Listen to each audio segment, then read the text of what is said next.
दोस्तों ये बात पूरा देश जानता है कि भारत को उसका 15वां राष्ट्रपति मिल गया है। बीते दिनों 15वें राष्ट्रपति के रूप में द्रौपदी मुर्मू ने शपथ ली। द्रौपदी मुर्मू भारत की दूसरी महिला राष्ट्रपति बन गई हैं और साथ ही पहली ऐसी महिला राष्ट्रपति जो कि आदिवासी तबके से ताल्लुक रखती हैं। पति और बेटे की मृत्यु के बाद स्कूल खोलकर बच्चों को पढ़ाने से लेकर भारत की राष्ट्रपति बनने का द्रौपदी मुर्मू का सफर बहुत अनोखा और अचंभित कर देने वाला है। चलिए जानते हैं उनके बारे में। मगर उससे पहले अगर आप हमारे चैनल पर नए हैं तो चैनल को सब्सक्राइब करना ना भूलें। द्रौपदी मुर्मू ने राष्ट्रपति पद पर आसीन होकर इतिहास रच दिया है। उड़ीसा के भुवनेश्वर से 300 किलोमीटर दूर मयूरभंज जिले में जन्मी मुर्मू ने यशवंत सिन्हा को बड़े अंतर से शिकस्त दी है। द्रौपदी मुर्मू के राष्ट्रपति बनने के बाद पूरी दुनिया में भारत की तारीफ की जा रही है। बड़े बड़े देशों के राष्ट्रपतियों ने मुर्मू को राष्ट्रपति बनने पर बधाई दी है और साथ ही भारत के लोकतंत्र की भी तारीफ की है। आदिवासी जनजाति से संबंध रखने वाली साधारण महिला का देश के सबसे बड़े पद पर आसीन हो जाना पूरी दुनिया के लिए अनोखी बात है, लेकिन भारत है तो मुमकिन है। भारत एक ऐसा ही देश है जहां पर इंसान की जाति नहीं बल्कि शख्सियत बोलती है और यही नतीजा है कि आज भारत को 15वें राष्ट्रपति के रूप में एक आदिवासी जनजाति महिला द्रौपदी मुर्मू मिली है। लेकिन द्रौपदी मुर्मू का यहाँ तक का सफर आसान नहीं रहा है। उन्होंने अपनी निजी जिंदगी में कई उतार चढ़ाव देखे हैं और कई पहाड़ तो उन पर ऐसे गिरे कि उन्हें दोबारा उठने में कई साल लग गए। लेकिन मुर्मू ने हार नहीं मानी और अपनी पूरी जिंदगी समाज सेवा को समर्पित कर दी। आज हम आपको महामहिम राष्ट्रपति द्रौपदी मुर्मू के बारे में कुछ ऐसी अनसुनी बातें बताने वाले हैं जिन्हें सुनकर आप हैरान रह जाएंगे। आपको विश्वास ही नहीं होगा कि एक बेहद ही गरीब परिवार में जन्मी मुर्मू आज राष्ट्रपति पद पर आसीन है।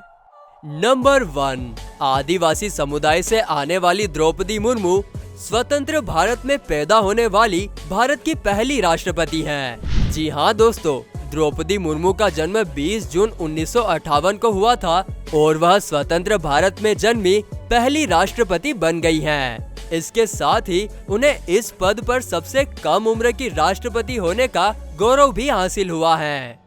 नंबर 2, उड़ीसा से संबंध रखने वाली मुर्मू संथाली और उड़िया भाषाओं की उत्कृष्ट वक्ता है। मुर्मू हिंदी और अंग्रेजी के साथ ही संथाली और उड़िया भाषा का भी उत्कृष्ट ज्ञान रखती हैं। नंबर 3, आपको जानकर हैरानी होगी कि 2009 से लेकर 2015 के बीच में द्रौपदी मुर्मू ने अपने पति, 2 बेटे, माँ और भाई को हमेशा के लिए खो दिया था। मुर्मू की एक बेटी है जिनका नाम इतिश्री है। इतिश्री विवाहित है और ओडिशा के एक बैंक में कार्यरत है। नंबर 4, 2014 के विधानसभा चुनाव के लिए मुर्मू ने रायरंगपुर से चुनाव लड़ा था, लेकिन वह बीजेपी उम्मीदवार से हार गई थी। यही वह दौर था जब उन्होंने भाजपा की तरफ अपना पहला कदम बढ़ाया था। 1997 में स्थानीय अधिसूचित क्षेत्र परिषद से पूर्व पार्षद बनी। 2000 से 2004 तक ओडिशा की बीजेपी सरकार में मंत्री बनी और 2015 में उन्हें झारखंड का राज्यपाल नियुक्त किया गया था। 2021 तक मुर्मू झारखंड के राज्यपाल के पद पर आसीन थी। नंबर 5, मुर्मू का जन्म एक बेहद ही गरीब परिवार में हुआ था। मुर्मू ने झोपड़ी में रहकर अपनी जिंदगी के कई साल बिताए हैं। देश के सबसे विकसित जिलों में से एक मयूरभंज की रहने वाली द्रौपदी मुर्मू ने भुवनेश्वर के रमा देवी महिला कॉलेज से कला में स्नातक किया है। उन्होंने ओडिशा सरकार के लिए सिंचाई तथा बिजली विभाग में एक कनिष्ठ सहायक के पद पर भी काम किया है। इसके अलावा अरबिंदो इंटीग्रल एजुकेशन सेंटर में मानद सहायक शिक्षक के रूप में भी मुर्मू नौकरी कर चुकी हैं। नंबर 6, मुर्मू के पास ओडिशा सरकार में परिवहन, वाणिज्य, मत्स्य पालन और पशुपालन जैसे मंत्रालयों को संभालने का विविध प्रशासनिक अनुभव है। इसके अलावा द्रौपदी ओडिशा विधानसभा की सर्वश्रेष्ठ विधायक भी रह चुकी हैं। उन्हें नीलकंठ पुरस्कार से सम्मानित भी किया जा चुका है। नंबर 7, 2009 में 25 साल के अपने जवान बेटे को एक सड़क हादसे में खोने के बाद मुर्मू बुरी तरह से टूट गई और डिप्रेशन में चली गई। जवान बेटी की मौत के सदमे को झेलना उनके लिए बेहद ही मुश्किल हो गया था। तब उन्होंने अध्यात्म का सहारा लिया और ओडिशा के रायरंगपुर स्थित आध्यात्मिक संस्था प्रजापिता ईश्वरीय ब्रह्म कुमारी योग संस्थान में जाकर साधना करने लगी।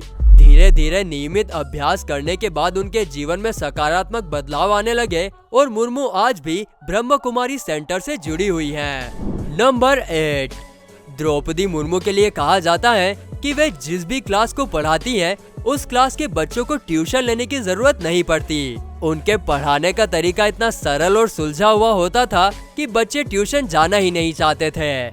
नंबर 9, राज्यपाल के पद पर रहते हुए द्रौपदी मुर्मू ने अपनी ही सरकार यानी कि बीजेपी द्वारा विधानसभा से पारित कराए गए CNT SPT में संशोधन से संबंधित विधेयक को लौटा दिया था।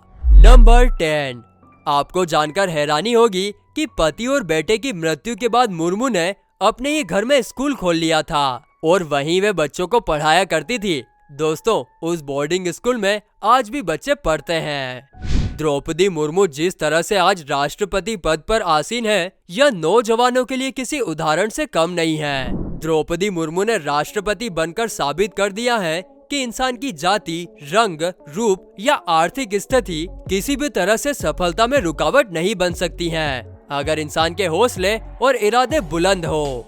एक छोटे से गांव की झोपड़ी में जन्म लेने वाली द्रौपदी मुर्मू ने आज इतिहास रच दिया है। भारी मतों से विजय होने वाली और देश की पहली स्वतंत्र भारत में जन्म लेने वाली राष्ट्रपति बनकर मुर्मू ने नए आयाम को छुआ है।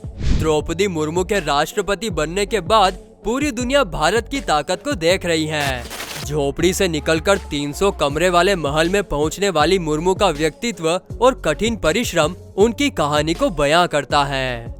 तो दोस्तों, अगर आपको ये वीडियो पसंद आई हो तो हमारे चैनल को सब्सक्राइब करना बिल्कुल मत भूलना, क्योंकि अच्छी वीडियोस बनाते रहने के लिए मोटिवेशन बेहद जरूरी है और आपका रिस्पॉन्स हमें सबसे ज्यादा मोटिवेट करता है।